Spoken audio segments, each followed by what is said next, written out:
Bienvenidos a una nueva emisión de los 41 tropiezos de la heteronorma en México. La verdad es que nos da muchísimo gusto estar nuevamente con ustedes porque además hoy tenemos un tema que habla de disidencia, que habla de activismo, pero sobre todo habla de la exaltación del arte en nuestro país. Y por supuesto, para hablar de él nos acompaña nuestra queridísima Shivonne Guerrero.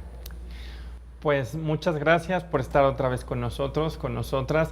No voy a dar spoilers, pero sí quiero decir que la persona que nos acompaña el día de hoy fue de las primeras personas que me topé cuando salí del closet. Me encontré esta manifestación cultural y me ha acompañado intermitentemente a lo largo de los años. Siempre he estado allí, siempre ha sido una presencia. No voy a decir nada más que eso, pero me emociona muchísimo poder estar aquí hablando de este tema. Y bueno, por supuesto también está con nosotros nuestra queridísima Mara Fuertes. Pues yo también estoy muy emocionada de hablar de este tema. En realidad mi conocimiento de danza es poco, pero soy muy fan de sobre todo los estilos de danza urbana, el house, el voguing. Y es un honor tener a alguien que ha sido pionero justamente en la danza y el cruce de la danza y el activismo. Pues bueno, ahí está, el primer spoiler de Mara Fuertes. No, bueno, ya nos adelantó que justo este programa va de danza y la verdad es que tenemos, cuando hablamos de los tropiezos justamente de la heteronorma en nuestro país, es ineludible no toparse con una compañía dancística que ha marcado la ruta, digamos, en los últimos 25 años, en un cuarto de siglo, trabajando con un proyecto que se llama La Zebra Danza Gay, encabezado por supuesto por José Rivera, un bailarín enormemente virtuoso, formado en, digamos, en las lides de la danza con el maestro Raúl Flores Canelo del Ballet Independiente, una de estas otras compañías antológicas con las cuales un niño como yo en los años 80 se topó y alucinó verdaderamente con lo que la danza significaba en México.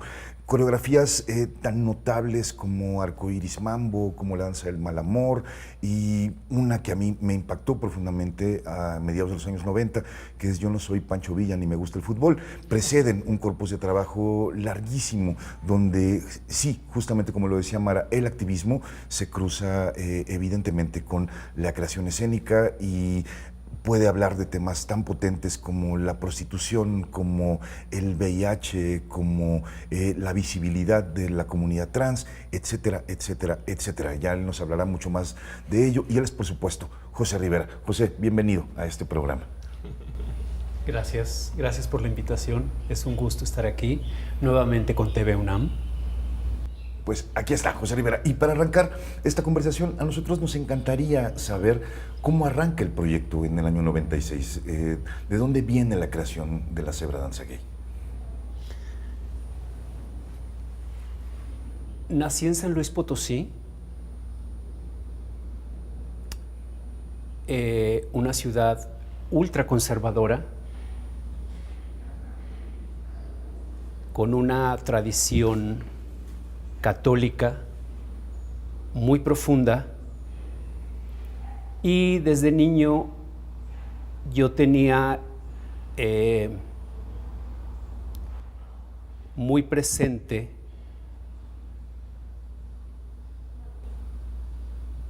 y sabía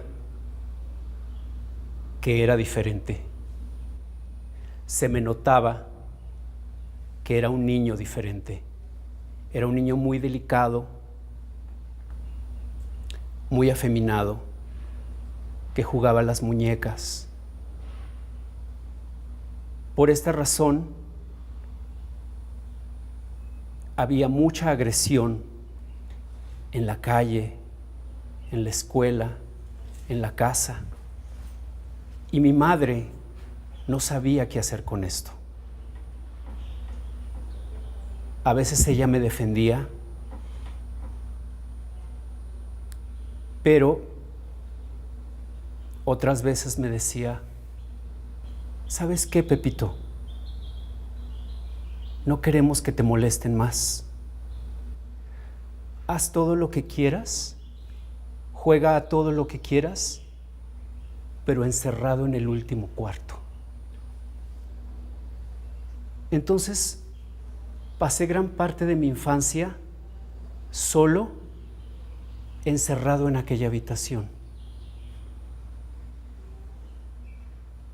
Que por un lado sabía que mi madre me protegía,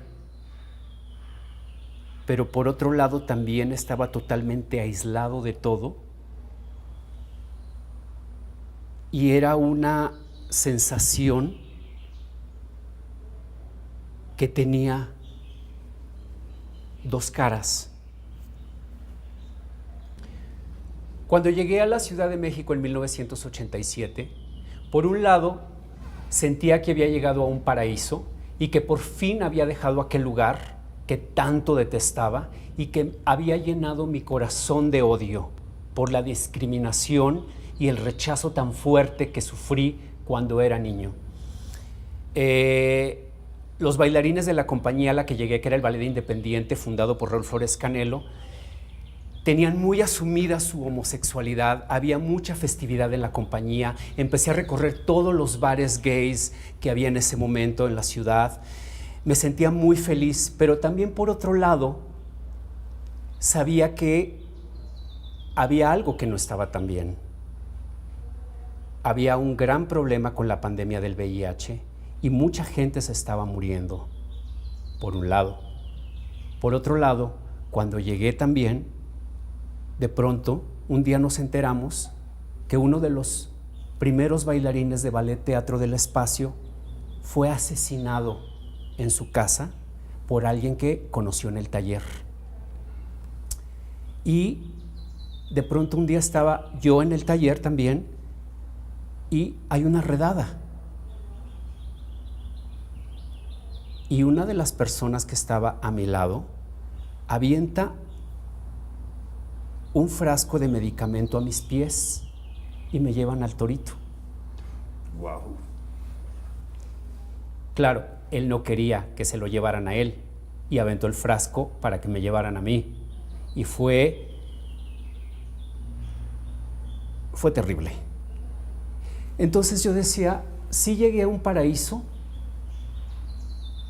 entre comillas, pero hay otras cosas que tenemos que atender. Hay mucha problemática en la comunidad. Y yo voy a hablar. Y también quiero decirle a México por qué en mi corazón está sembrado el odio y por qué tengo tanta furia. Y quiero abrirle la puerta a ese niño que vivió encerrado en aquel último cuarto de aquella casa. Por eso hice La Cebra. Bueno, con este prólogo a cargo del mismísimo José Rivera, que nos conmueve profundamente en torno a esta evocación del odio, del rencor que lo lleva a la creación.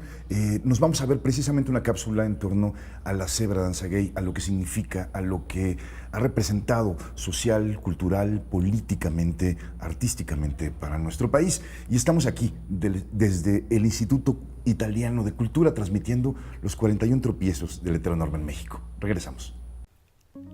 José Rivera dejó su nativo y agreste San Luis Potosí en 1987 para convertirse en un gran bailarín y coreógrafo en la Ciudad de México. Con el enojo y el odio ardiendo por dentro, se incorpora a la compañía de ballet independiente de Raúl Flores Canelo y en 1996 funda La Cebra Danza Gay.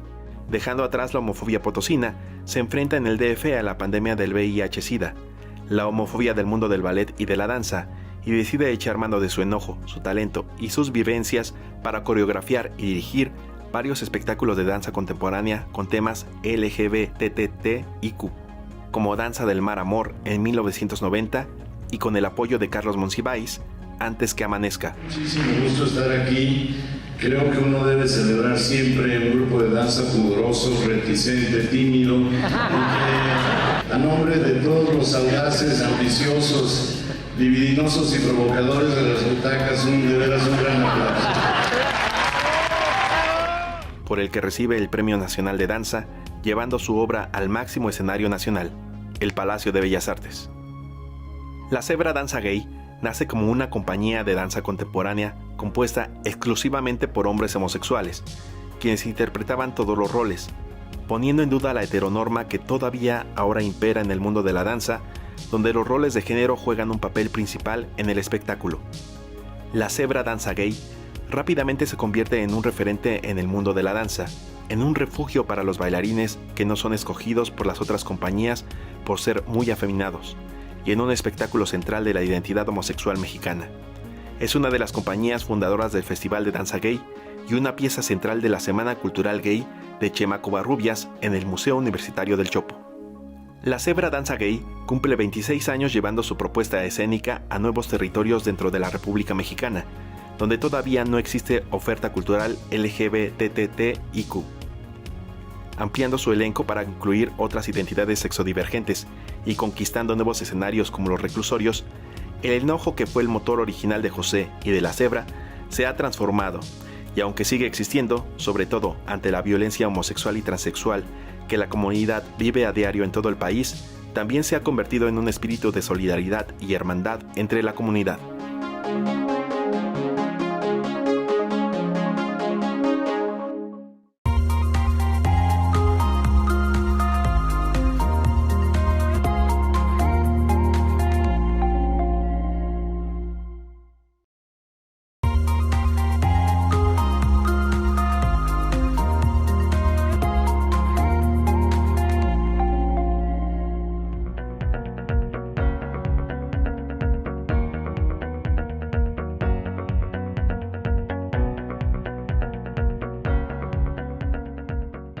Estamos de regreso en los 41 tropiezos de la heteronorma en México y estamos platicando con José Rivera, coreógrafo, bailarín, fundador del proyecto La Zebra Danza Gay, y estábamos justamente muy conmovidos por justo cómo presentó él la idea de hacer el proyecto, ¿no, Shimon? Sí, yo sobre eso, bueno, primero quiero agradecerte porque yo cuando crecí, mi padre era gran fan de llevarnos al ballet, pero el ballet es un espacio muy cis heteronormativo, salvo muy contadas excepciones. Siempre es un espacio donde te narran estos roles de género muy convencionales. Y la primera vez que yo vi en un espacio de danza a alguien que no estaba contándonos esa historia fue justamente con ustedes, contigo. Y para mí fue una cosa muy impactante, y luego también con el Ballet Teatro del Espacio, encontrarme cuerpos narrando un homoerotismo en la danza que nunca había visto, que nunca me había encontrado.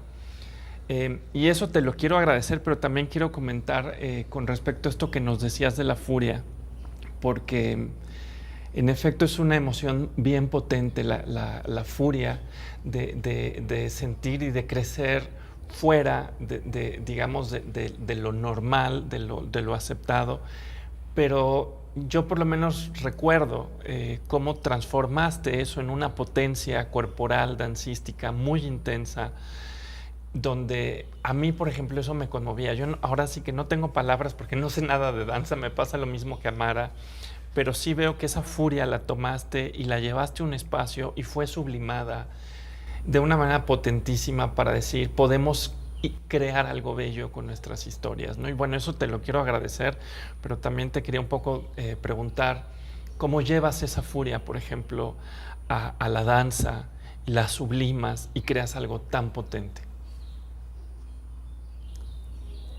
Pues en realidad no sé si la sublimé, porque la furia se mostraba tal cual era. En los primeros años, sobre todo en los primeros años de La Zebra, el motor principal era esa furia. Y a veces la gente me decía, ¿por qué estás tan enojado, José? ¿Cómo que por qué estoy tan enojado? ¿Te parece poco que desde que tengo uso de razón, en la escuela, en la calle, en mi casa, me gritaran puto, maricón, joto, invertido? Lo llevaba como estigmas, como unas llagas que estaban siempre abiertas. ¿Te parece que es poco para no estar enojado, para no sentir todo ese odio? Y por supuesto que lo plasmé en escena, cuando hice Danza del Mal Amor, cuando hice Antes que amanezca, que era una denuncia por los crímenes hacia los travestis y los transexuales.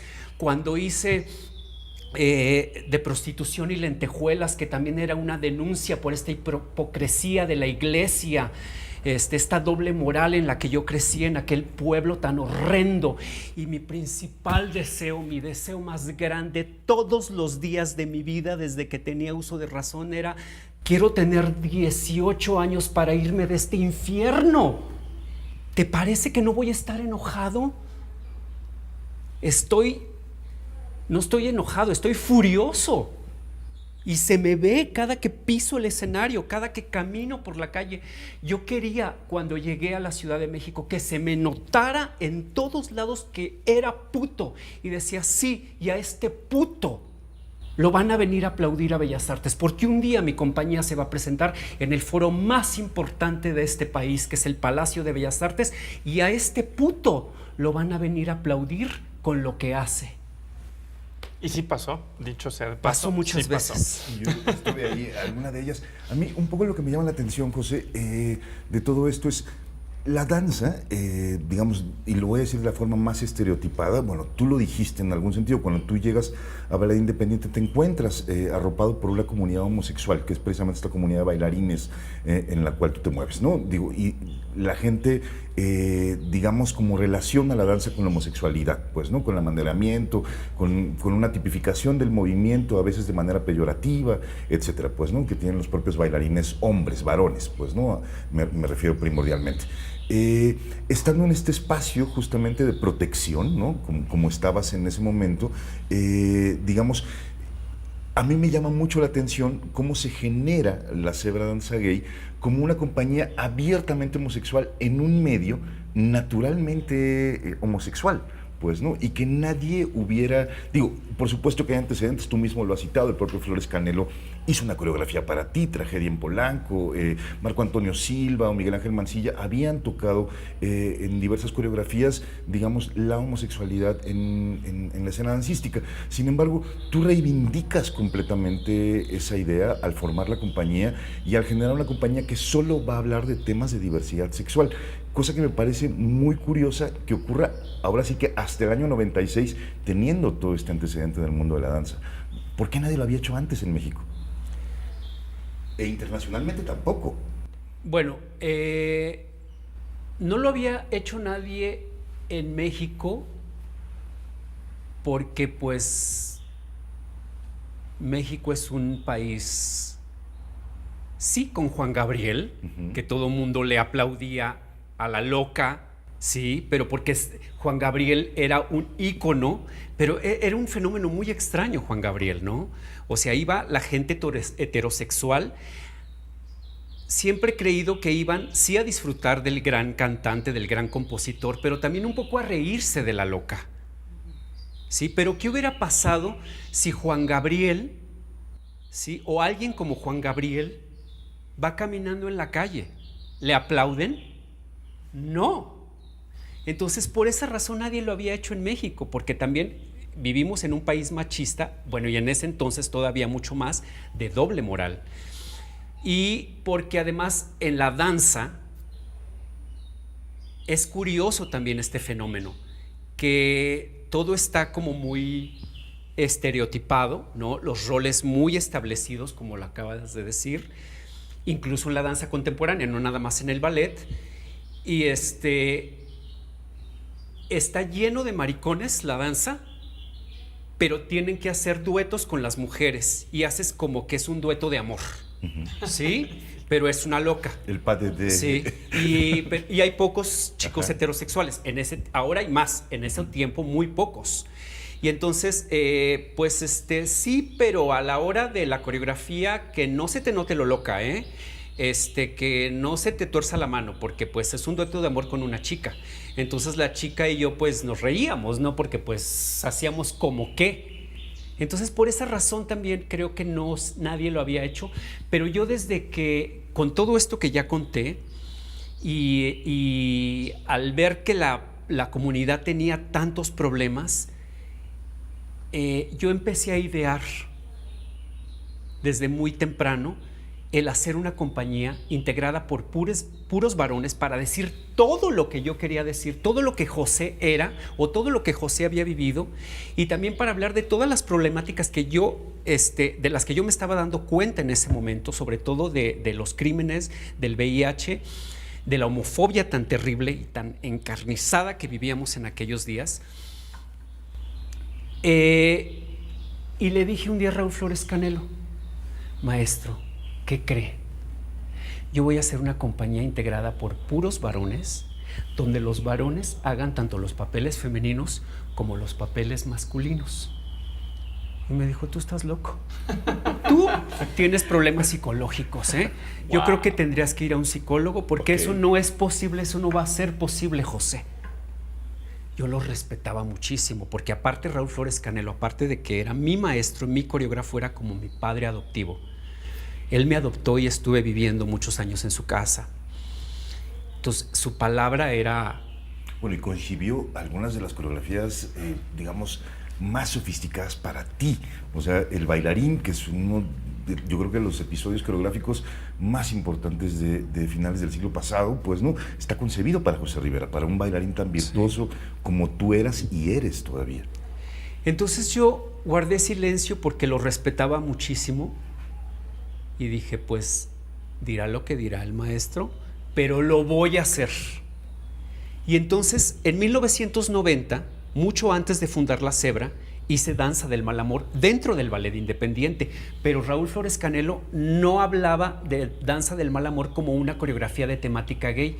Decía, me gusta tu coreografía porque es como algo de los samuráis y la vamos a dejar en el repertorio. Y yo decía, ¿los samuráis? ¿Qué es eso? Sí, yo era muy ignorante en aquellos días. Entonces, ¿los samuráis? ¿Qué es eso, maestro? O sea, en realidad yo estaba hablando de Danza del Mal Amor, de toda esa furia, ¿sí? De todo eso que yo había vivido y lo sacaba en el escenario. Entonces, ahí fue cuando yo empecé a vislumbrar mi compañía y cada día pensaba en eso. Y a partir de Danza del Mal Amor hice varias obras de temática gay sin haber creado todavía La Cebra. Y además también empecé a darme cuenta de todos los coreógrafos que habían tocado la temática en México, pero muy veladamente, muy tenue. Algunos no se atrevían a... Entonces, yo con La Cebra dije, vamos con todo, con todo, con todo. Y en la marcha yo me mostraba como la arisca más filosa. ¿Sí? Me subía a la troca del taller en una tanga diminuta, alto a la homofobia. ¿Sí? Era tanto mi coraje, tanto el resentimiento que tenía hacia la sociedad, que no me importaba lo que me pasara. No me importaba lo que me pudiera, las consecuencias que pudiera tener aquello, la manera en que yo me plantaba en la calle, en el escenario y en todos lados. No me importaba. Pero transformaste la escena. O sea, quizás me estoy adelantando y luego hay que regresar a la historia de la compañía, pero sin duda transformas la escena dancística. Lo comentábamos fuera del aire, de hecho ya se hizo, tú lo auspiciaste, un primer y un segundo festival de danza gay en 2019, en 2021, y ya no es tu compañía la única. De hecho, de alguna manera ropas a una serie de pues profesionales, pero también de bailarines quizás un poco menos profesionalizados, como las propias bogueras. Yo recuerdo mucho en 2019 en el Centro Cultural del Bosque, precisamente en esta teoría del arco iris que convocaste a distintos grupos a que hicieran esto, un festival donde había grupos que tenían cuerpos trans, personas LGBTI. Entonces cambias la escena, sin duda cambias la escena. Supongo que eso te ha de generar pues una satisfacción y un orgullo de saber que mostraste que estaban equivocados quienes te habían dicho que esto era una cosa imposible. Sí, yo quería retomar un poco lo que decía Roberto, que es interesante que a pesar de que el mundo de la danza siempre ha sido muy abierto, sí existen estas ortodoxias y estas tipologías de lo masculino y lo femenino. Entonces, me interesa también cómo fue el posicionamiento de de la cebra danza gay dentro del mundo de la danza en México. Y bueno, y una pregunta un poco simple, pero el nombre de la cebra, ¿de dónde surge? Bueno, vamos por partes. Fíjate que esto que mencionas de los roles, ¿no?, tan estereotipados, tan marcados, muchos de los bailarines de la cebra, que eran muy jotas, ¿sí?, y que en otras compañías les decían, no pongas a la jota, no, al maricón no lo pongas, porque no, o sea, ¿cómo? Entonces se veían como, ¿no?, rechazados de alguna manera. Entonces muchos de ellos se acercaron a la cebra porque no habían encontrado otro lugar donde ser totalmente ellos. Y la cebra se convirtió como en una casa, aparte de ser una compañía, como en una casa que acogía a estos seres tan afeminados, tan andróginos, y que se convertían en lo que ellos siempre habían deseado. Sí, soy bailarín, pero quiero salir con las flores en la cabeza y quiero hacer un papel de mujer y quiero subirme a las puntas y quiero subirme a los tacones y quiero ser una prostituta y quiero ser una perra en el escenario y decirles a todos que sí soy una perra, ¿sí? Y no lo podían encontrar en otras compañías, ¿sí? Y también, ¿cómo se posiciona la cebra estos primeros años? Yo creo que hubo cosas muy importantes. Las primeras funciones en el Festival de San Luis y en el Museo del Chopo, en la Semana Cultural Gay con la Pepa, con José María Covarrubias, fue todo un acontecimiento. Y entonces ahí yo quise empezar a tocar puertas en las instituciones y en algunos lados me decían no. En ese tiempo yo tenía una muy buena relación con Carlos Monsiváis y yo me sentía muy triste. Y curiosamente, Carlos Monsiváis, que aparentemente no, pero que sí, pero que no, que sí era del closet, pero que no, que el closet de cristal, pero que no se mostraba, pero que sí, pero que todos sabíamos, dijo, tu trabajo vale y yo creo en ti. Entonces le dije a Carlos, quiero entrar al premio Imbaguam, pero seguramente pues no va a pasar nada porque pues es una compañía de temática gay y el premio está muy institucionalizado. Entra, ¿qué necesitas? Me dio para la producción. Carlos fue de las primeras personas que creyó en nuestro proyecto y además dijo, yo aquí estoy con ustedes y pongo lo que sea necesario. Y entonces nos paga la producción para la obra Brooklyn I'm Feeling Blue, entramos al premio Imbaguam y ganamos el primer año. Entonces ya con el premio en la mano y con este grupo de bailarines tan entusiasmados y con el apoyo de Carlos, entonces yo dije, a ver, empecé a tocar puertas, empecé a plantarme en las instituciones y se empezaron poco a poco a romper estas barreras, aunque siempre hubo lugares donde no nos querían recibir. Sí, por ejemplo, Coordinación Nacional de Danza fue de los primeros lugares, Carlos Ocampo en la Sala Miguel Covarrubias, las UAMs, el Centro Nacional de las Artes, empezaron a abrirse, empezó a florecer y además empezaron a dar cuenta las instituciones que los jotitos jalaban público y había llenos totales y dijeron, pues tráiganse a los jotos para que se llene la sala, porque la danza contemporánea nunca llena ningún teatro, pero los jotos sí, entonces sí, hay que invitarlos. De hecho, había varias personas dentro de la danza contemporánea que, bueno, no hay que decir nombres, pero estas hijas de estas tal por cuales decían, inviten a la cebra porque esos jalan gente. Pues bueno, está increíble ser Entonces, taquillero. Y además estamos hablando de un momento muy interesante de la danza en México, años 90, principios de este siglo, donde había un montón de espacios, pues, ¿no? Y estas instituciones como el IMBA, la UNAM en específico, la UAM, que ya menciona José, pues eran instituciones, digamos, capitales para que hubiera foros, espacios para que la danza se presentara. Cosa muy distinta a lo que creo que está ocurriendo el día de hoy. Vamos a hacer un corte aquí en los 41 tropiezos de la Heteronorma. Tenemos pendiente aún la pregunta de Mara de ¿por qué se llama la cebra? Que aún no nos la responde José, y seguramente con eso arrancaremos el próximo bloque y nos vemos en un ratito.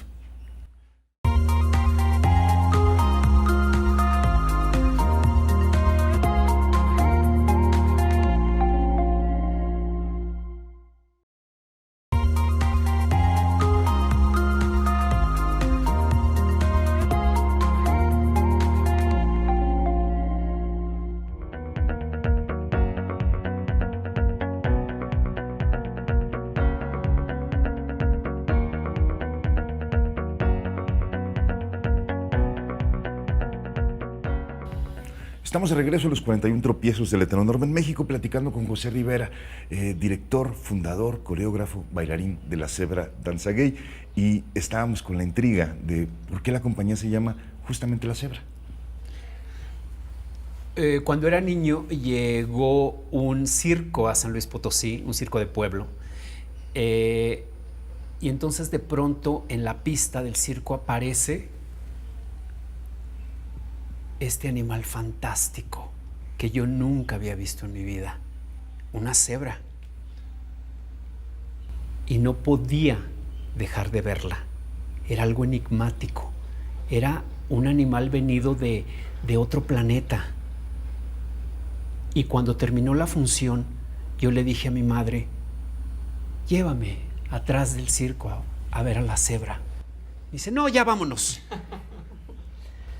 Pero yo ya la traía en el corazón.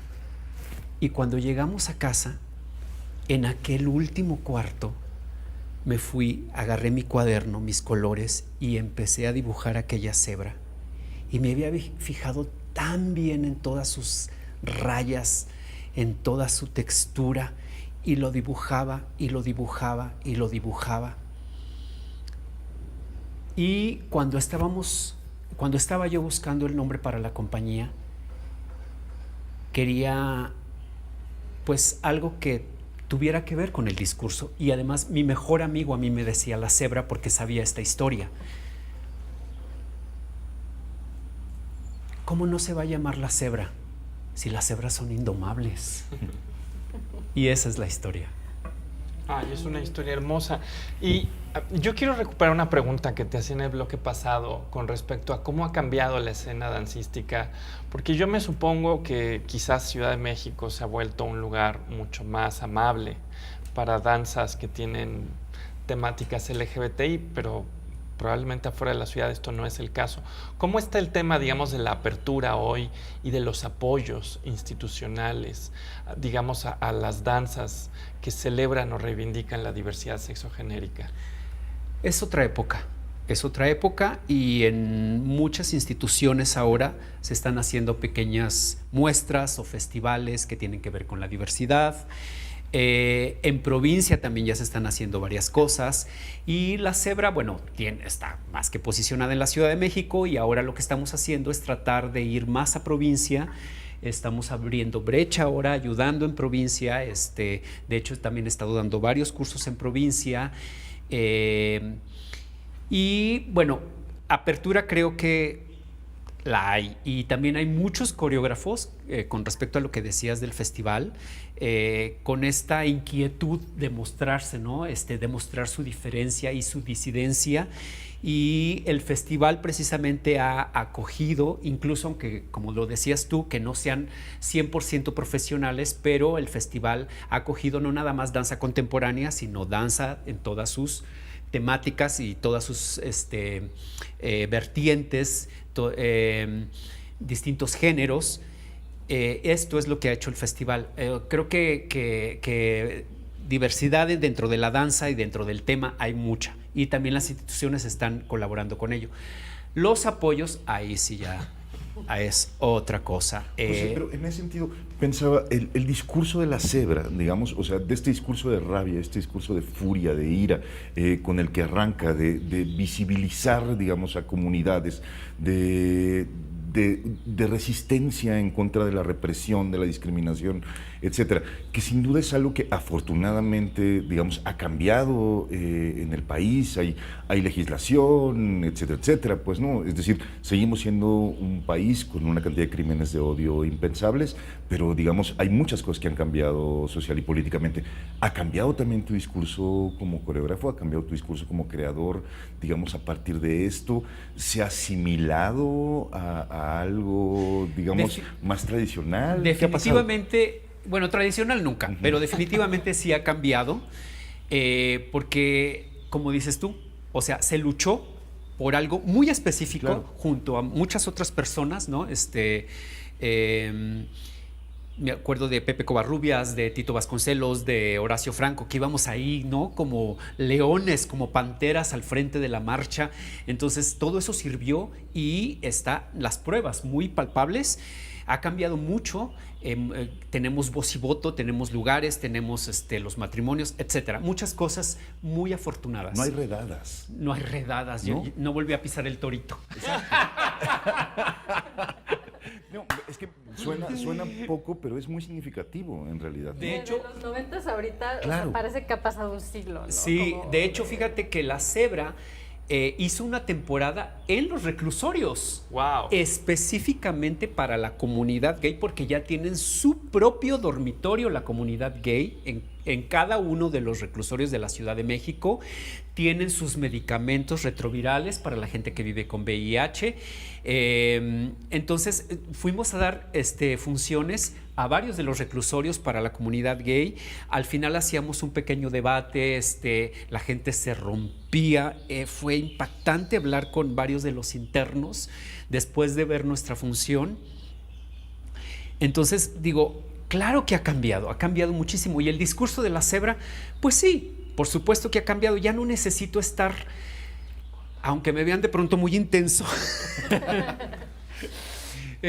ya no necesito estar gritando quién es José o qué es lo que quiere José o qué es cómo quiere posicionarse José en esta sociedad tan heteronormada, ¿no?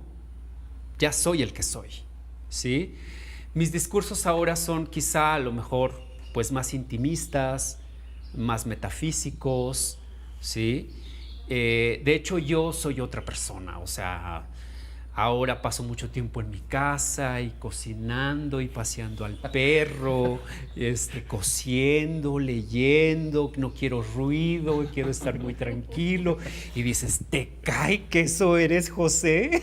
Pues sí, o sea, pues ya soy un señor, ¿no? Entonces quiero a veces de pronto más tranquilidad, de pronto me invitan acá, y sí, voy a ir. Y digo, ay, qué hueva, mejor nos quedamos en casa. Ven a probar uno de mis platillos. Ay, sí, yo sí voy. Entonces, claro, o sea, las cosas cambian y además hay mucha otra gente aguerrida y otros grupos que también. Hace poco supe que uno de estos chicos que están haciendo danza gay me llamaban dinosauria, imagínate. La dinosauria de la danza gay. Entonces, pues claro, o sea, no me enojé, me dio risa, o sea, que vengan otros, que muestren su trabajo otros y además el mundo ha cambiado. Todo ha cambiado, todo ha evolucionado. Entonces queremos ver estos jóvenes cómo abordan ahora las temáticas de la diversidad, ¿no? Porque son diferentes a las que abordó La Cebra hace 26 años. Estamos cumpliendo 26 años. Sí, perdón, Mara, adelante. Y una pregunta, hablando como de diversidad, yo sé que la compañía La Cebra empezó siendo puros hombres gays. ¿Ha habido como apertura a bailarines trans, mujeres, o siguen siendo, digamos? Ha habido mucha apertura. Hemos tenido de todo tipo de bailarines, porque también en algunas compañías antes, no sé ahora, pero antes, el morenito chaparrito que no cabe en esta coreografía, el gordo no, que se haga para allá. Entonces de pronto la danza sí era muy elitista, ¿no? En cuanto a sus elencos. Hoy hablamos de cuerpos diversos, pero hace 25 años eso no existía. No, o sea, había coreógrafos que querían a todo el mundo así, que el unitardo les quedara, pero, o sea, que se le vieran las costillas y largos y güeros pero si estamos en México, o sea, ¿qué les pasa? Entonces la Zebra desde sus inicios acogió a toda esta diversidad de cuerpos. Hemos tenido chicas trans, hemos tenido gente que vive como travesti las 24 horas del día, hemos tenido gente heterosexual que ahí tú dices, ¿será? Eso es lo más impresionante. Sí. Pues quién sabe, pero ellos dicen. Y ha habido gente que lleva a sus novias a que los vean cómo se manosean con los otros jotos de la Zebra en las funciones. Entonces, pues bueno, ¿no? Y hemos tenido mujeres también en 2 ocasiones, porque ha habido mujeres, y yo quiero bailar, pues a ver, órale, a ver, véngase a bailar en la Zebra. De pronto también como es una dinámica tan específica que se creó para el cuerpo del hombre homosexual, de pronto, aunque hay mucha apertura, a las mujeres o las chicas trans que han pisado la compañía, como que de pronto no se sienten como en su hábitat, ¿no? Y de pronto terminan por irse solas, ¿no? Pero sí ha habido mucha apertura y lo sigue habiendo y hemos tenido de todo tipo de cuerpos en la compañía. José Rivera, en esta evolución que ha tenido la compañía, en esta evolución misma del discurso que tú nos mencionabas hace un momento, ¿hacia dónde vas? ¿Qué te falta hacer ahora, más allá de cocinar y coser, que queremos verte bailar y queremos verte Bueno, bailar, montar sigo coreografías? bailando a mis 54 años diario Iba a decir entrenamos. su edad, así es su vanidad, porque se ve tan bien que tenía que decir Diario qué edad entrenamos, tenía. diario entrenamos, por más hueva que tenga, a veces digo, no quiero hacer la clase, diario hacemos la clase, diario entrenamos. Sigo bailando y seguiré bailando. Y como soy coreógrafo, siempre tengo esa oportunidad de autocoreografiarme. Entonces voy observando qué movimientos son adecuados para mí conforme mi cuerpo va cambiando. Pero algo que me faltó, hacer porno. Okay. Siempre quise hacer porno y se me pasó el tiempo, porque me encanta, me fascina el porno. Yo me visualizaba muchas veces haciendo 3X, ¿sabes? Y sí me llegó la propuesta, pero luego no llegábamos a un acuerdo. 2 veces me llegó la propuesta.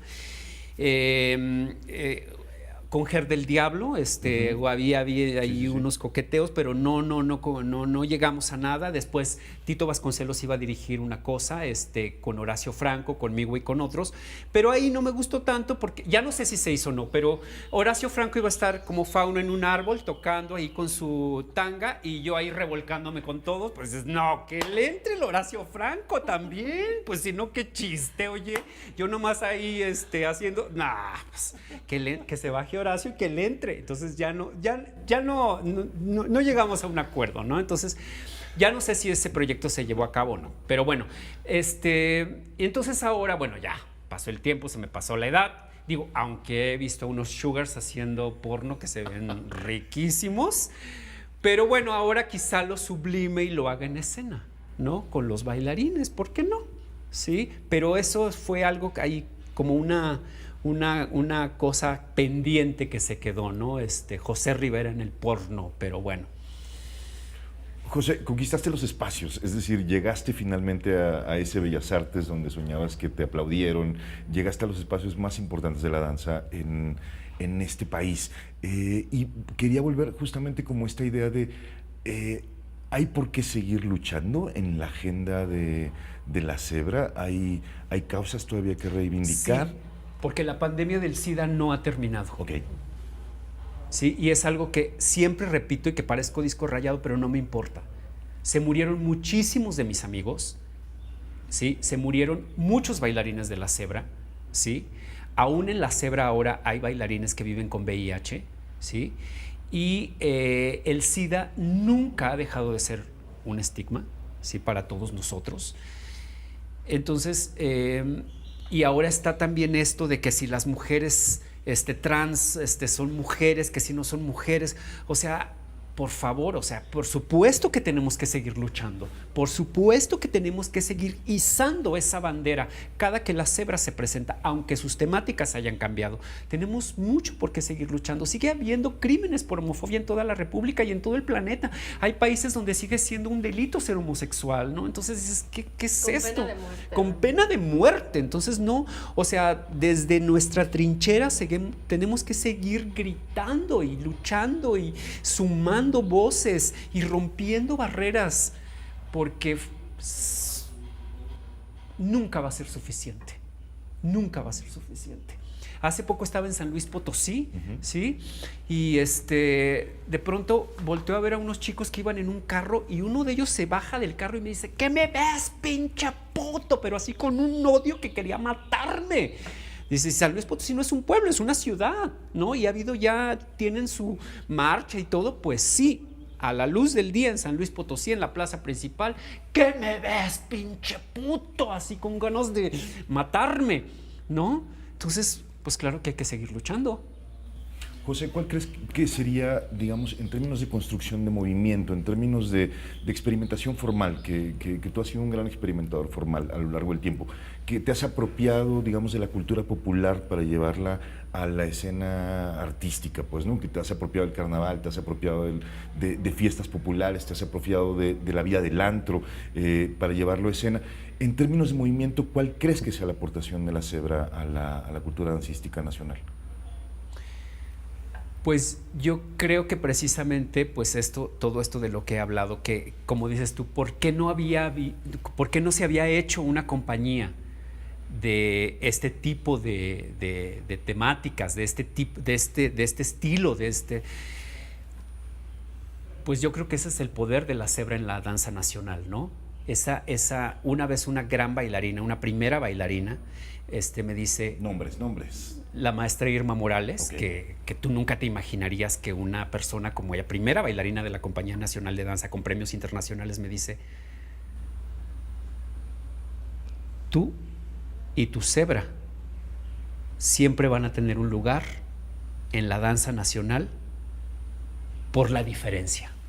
Y una pregunta, ¿alguna vez, supongo que es posible que se haya ocurrido, como compañía recibieron ataques? Porque narras todo lo difícil que ha sido la apertura, pero yo me quedo con la duda, por ejemplo, si te encontraste de pronto con resistencias, con denuncias de grupos conservadores que no te querían. Pues ver en llegamos a escenarios. Morelia y nos dijeron, no nos permitieron el acceso al hotel.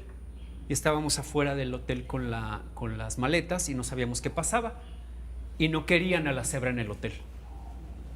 No querían a la cebra en el hotel, porque era un hotel familiar. Uy. ¿Y nosotros qué somos? ¿No venimos de familias? Pero nunca agresiones por parte del público.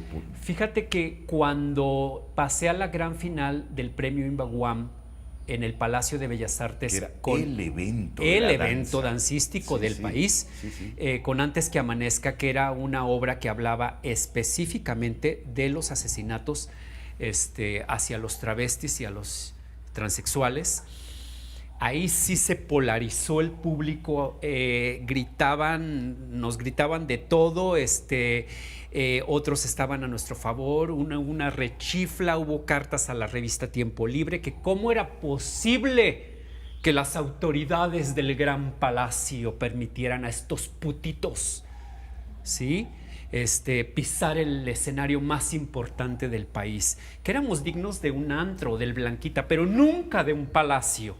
Sí, entonces sí nos vetaron después que llegó un obtuso a dirigir la dirección de danza de la UNAM.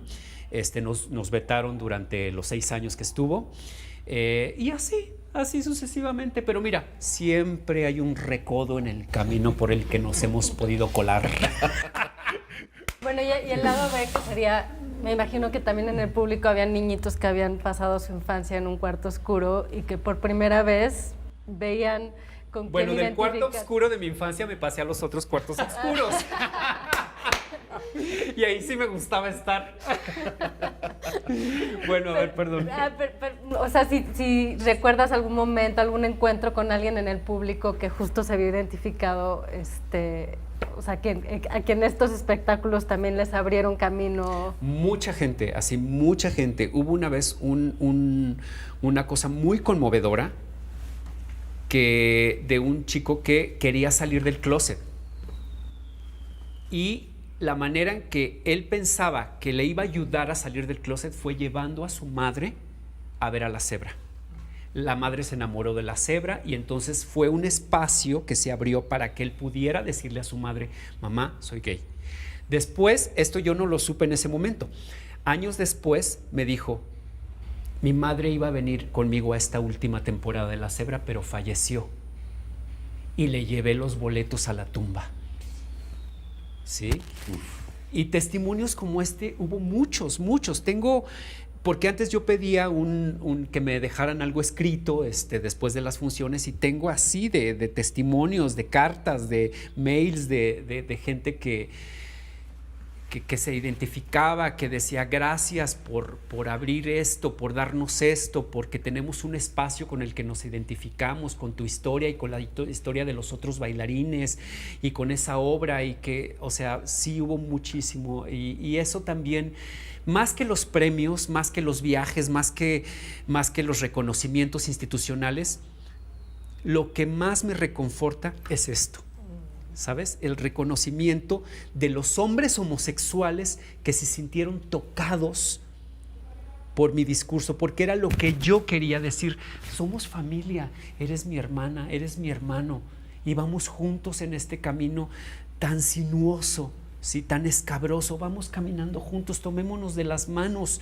Somos familia, porque nuestra familia no nos quiso. Cuando yo me salí de San Luis Potosí, fue un alivio para mi familia. Ya se va el puto, qué bueno. Y todo el mundo así: ay, qué bueno, ya te vas, que te vaya muy bien. Nadie se preocupó.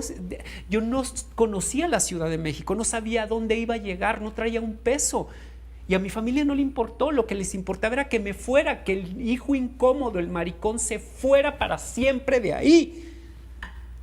Entonces tuve que agarrar de la mano a otras personas que eran como yo y caminar juntos por este México tan adorado, tan preciado, pero tan difícil.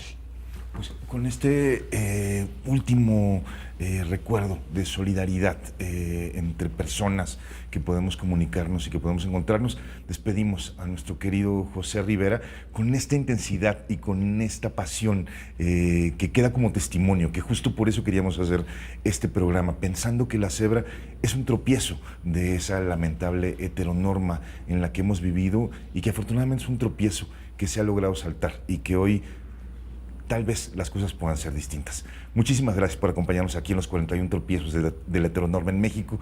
Hoy no sé por qué no lo puedo pronunciar bien, pero estamos por aquí en la próxima emisión. Estamos por aquí en la próxima emisión. Y en 79 se nota la efervescencia del movimiento de liberación homosexual, y la literatura no es ajena a este fenómeno y movimiento social, sino que lo va a acompañar. Ese año de 79 podemos considerarlo como la primavera de la literatura gay. Justamente Braulio Peralta, quien hemos tenido en este programa, decía que había que entender el contexto en el que se había hecho, sobre todo en una época donde el ligue pasa en apps, y el vampiro, por supuesto, es pre-VIH, es pre-apps, claro. Pero también en un contexto donde hablar, por ejemplo, de un trabajo sexual masculino era impensable, ¿no? Entonces, el efecto de los lectores que van acercándose al libro es ir escuchando a Adonis García, que les va contando su vida, peripecias, aventuras, desventuras y sueños, y el interlocutor con el que está hablando Osiris es nada más y nada menos que los lectores, que escuchan de viva voz esa oralidad que a Luis le interesaba tanto recrear y reconstruir.